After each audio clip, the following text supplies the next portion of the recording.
Hi everyone, welcome back to my channel. ಇವತ್ತು ಇನ್ನೊಂದು ಈಸಿಯಾಗಿ ಮಾಡುವಂತಹ ಏನು ಹಸಿರು ಬಟಾಣಿಯನ್ನು ಯೂಸ್ ಮಾಡಿಕೊಂಡು ರೈಸ್ನ ಮಾಡ್ತಾಯಿದ್ದೀನಿ.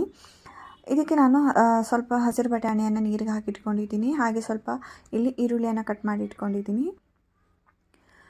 ಜೊತೆಗೆ ನಾನಿಲ್ಲಿ ಜೀರಿಗೆ, ಹಸಿಮೆಣಸಿನ್ಕಾಯಿ ಹಾಗೆ ಒಂದು ಸ್ವಲ್ಪ ಕರಿಬೇವು ಸೊಪ್ಪನ್ನು ಯೂಸ್ ಮಾಡ್ತಾ ಇದ್ದೇನೆ. ನಾನು ಇಲ್ಲಿ ಪ್ಯಾನಿಗೆ ಒಂದು ಸ್ವಲ್ಪ ಎಣ್ಣೆಯನ್ನು ಇದಕ್ಕೆ ಹಾಕ್ಕೊಳ್ತಾ ಇದ್ದೇನೆ. ಎಣ್ಣೆ ಎಲ್ಲ ಸ್ವಲ್ಪ ಬಿಸಿ ಆಗ್ತಾ ಇದ್ದ ಹಾಗೆ ನಾನು ಇದಕ್ಕೆ ಸ್ವಲ್ಪ ತುಪ್ಪವನ್ನು ಸಹ ಹಾಕ್ಕೊಳ್ತಾ ಇದ್ದೇನೆ. ನೀವು ಬೇಕಾದರೆ ತುಪ್ಪವನ್ನು ಸ್ಕಿಪ್ ಮಾಡ್ಬೋದು, ಇಲ್ಲ ಸ್ವಲ್ಪ ಎಣ್ಣೆ ಸ್ವಲ್ಪ ತುಪ್ಪವನ್ನು ಸಹ ಯೂಸ್ ಮಾಡ್ಕೋಬೋದು. ಇವಾಗ ಇದಕ್ಕೆ ನಾನು ಸ್ವಲ್ಪ ಜೀರಿಗೆಯನ್ನು ಹಾಕ್ಕೊಳ್ತಾ ಇದ್ದೇನೆ. ಇದಕ್ಕೆ ಜಾಸ್ತಿ ಏನು ಮಸಾಲೆ ಸಹ ಯೂಸ್ ಮಾಡಲ್ಲ. ಜೀರಿಗೆ, ಹಸಿಮೆಣಸಿನ್ಕಾಯಿ ಹಾಗೆ ಸ್ವಲ್ಪ ಕರಿಬೇವು ಸೊಪ್ಪನ್ನು ಇದಕ್ಕೆ ಹಾಕ್ಕೊಳ್ತಾ ಇದ್ದೇನೆ. ಇದೆಲ್ಲ ಸ್ವಲ್ಪ ಫ್ರೈ ಮಾಡ್ಕೊಳ್ಳಿ. ಹಾಗೆ ಎಲ್ಲ ಸ್ವಲ್ಪ ಫ್ರೈ ಆಗ್ತಾ ಇದ್ದಾಗೆ ನಾವು ಇದಕ್ಕೆ ಕಟ್ ಮಾಡಿ ಇಟ್ಕೊಂಡಂತಹ ಈರುಳ್ಳಿಯನ್ನು ಇದಕ್ಕೆ ಹಾಕ್ಕೊಳ್ತಾ ಇದ್ದೇನೆ.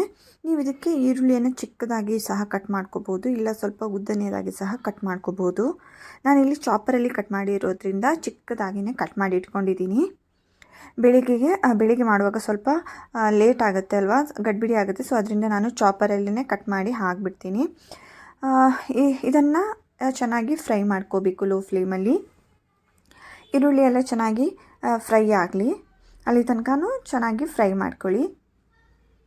ಈ ರೆಸಿಪಿ ತುಂಬಾ ಈಸಿ ಆದಂಥ ರೆಸಿಪಿ ಅಂತಲೇ ಹೇಳಬಹುದು. ಹಾಗೆ ಬೇಗನೆ ಸಹ ಆಗುತ್ತೆ. ಡೈಲಿ ಏನು ಮಾಡೋದು ಅನ್ನೋ ಟೈಮಲ್ಲಿ ಈ ರೀತಿ ಒಂದು ಸಿಂಪಲ್ ಆದಂತಹ ಹಸಿರು ಬಟಾಣಿನ ಯೂಸ್ ಮಾಡಿಕೊಂಡು ರೈಸ್ ಬಾತ್ನ ಮಾಡ್ಬೋದು. ಇದಕ್ಕೆ ನಾನು ಶುಂಠಿ ಬೆಳ್ಳುಳ್ಳಿ ಪೇಸ್ಟನ್ನು ಹಾಕ್ಕೊಂಡಿದ್ದೀನಿ.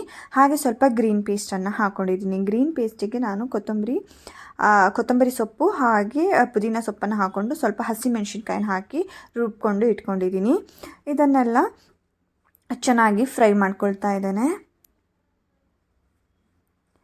ಇವಾಗ ಇದಕ್ಕೆ ನಾನು ಏನು ಬಟಾಣಿ ಇದೆ ಅದನ್ನು ಹಸಿರು ಬಟಾಣಿಯನ್ನು ಹಾಕ್ಕೊಳ್ತಾ ಇದ್ದೀನಿ. ಇದು ಹಸಿರು ಬಟಾಣಿ ಸಹ ಬೇಗನೆ ಬೇಯುತ್ತೆ.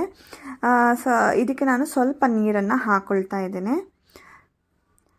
ಹಾಗೆ ಮಸಾಲೆ ಎಲ್ಲ ತುಂಬ ಡ್ರೈ ಆಗಿದೆ. ಸೊ ಅದರಿಂದ ಸ್ವಲ್ಪ ನೀರನ್ನು ಹಾಕಿಬಿಟ್ಟು ಇದನ್ನು ಫ್ರೈ ಮಾಡ್ಕೊಳ್ತಾ ಇದ್ದೇನೆ. ನೀರೆಲ್ಲ ಚೆನ್ನಾಗಿ ಡ್ರೈ ಆಗೋ ತನಕನೂ ಇದನ್ನು ಚೆನ್ನಾಗಿ ಫ್ರೈ ಮಾಡ್ಕೊಳ್ಳಿ. ಹಾಗೆ ನೀವು ಏನಾದರೂ ರೈಸ್ ರಾತ್ರಿ ಇದು ಅನ್ನ ಏನಾದರೂ ಉಳೀತು ಅಂತ ಅಂದರೆ ಈ ರೀತಿ ಸಹ ಮಾಡ್ಕೋಬೋದು. ಇಲ್ಲ ಅಂದರೆ ಫ್ರೆಶ್ ಆಗಿ ಮಾರ್ನಿಂಗ್ ಅನ್ನವನ್ನು ಮಾಡಿಕೊಂಡು ನೀವು ಈ ರೀತಿ ಮಿಕ್ಸ್ ಮಾಡ್ಬೋದು. ಹಾಗೆ ನೀವು ಇದನ್ನು ಕುಕ್ಕರಲ್ಲಿ ಸಹ ಈಸಿಯಾಗಿಯೇ ಮಾಡ್ಕೋಬೋದು. ನಾನಿಲ್ಲಿ ಓಪನ್ ಪ್ಯಾನಲ್ಲಿ ಮಾಡೋದಕ್ಕೆ ಇಷ್ಟಪಡ್ತೇನೆ. ಸೊ ಅದರಿಂದ ನಾನು ರೈಸ್ ಬಾತೆಲ್ಲ ಓಪನ್ ಪ್ಯಾನಲ್ಲೇ ಮಾಡೋದು. ನಾನಿಲ್ಲಿ ಅನ್ನವನ್ನು ಹಾಕ್ಕೊಳ್ತಾ ಇದ್ದೇನೆ. ಅನ್ನ ಸ್ವಲ್ಪ ಉದುರಾಗಿ ಮಾಡ್ಕೊಳ್ಳಿ, ಮಿಕ್ಸ್ ಮಾಡೋದಕ್ಕೆ ತುಂಬ ಚೆನ್ನಾಗಿ ಅನಿಸುತ್ತೆ. ಹಾಗೆ ಇವಾಗ ಅನ್ನ ಹಾಕ್ಕೊಂಡಾಗಿದೆ. ನಾನು ಇದಕ್ಕೆ ಸ್ವಲ್ಪ ಉಪ್ಪನ್ನು ಹಾಕ್ಕೊಳ್ತಾ ಇದ್ದೇನೆ. ಸ್ವಲ್ಪ ರುಚಿಗೆ ತಕ್ಕಷ್ಟು ಉಪ್ಪನ್ನು ನಾನು ಇದಕ್ಕೆ ಹಾಕ್ಕೊಳ್ತಾ ಇದ್ದೇನೆ. ನೀವು ಈ ಟೈಮಲ್ಲಿ ಫಸ್ಟಿಗೆ ನೀವು ತುಪ್ಪ ಹಾಕಿಲ್ಲ ಅಂದರೆ ಈ ಟೈಮಲ್ಲಿ ತುಪ್ಪ ಹಾಕ್ಕೊಳ್ಬಹುದು. ಇವಾಗ ನೀವು ಬೇಕಾದರೆ ಆರಿಗ್ಯಾನೋ ಹಾಗೆ ಸ್ವಲ್ಪ ಚಿಲ್ಲಿ ಫ್ಲೇಕ್ಸನ್ನು ಸಹ ಹಾಕ್ಕೊಳ್ಬಹುದು. ನಾನಿಲ್ಲಿ ತುಂಬ ಖಾರವನ್ನು ಮಾಡ್ತಾ ಇಲ್ಲ. ಸೊ ಅದರಿಂದ ನಾನು ಇಲ್ಲಿ ತುಂಬ ಖಾರವನ್ನು ಯೂಸ್ ಮಾಡ್ತಾನೂ ಇಲ್ಲ.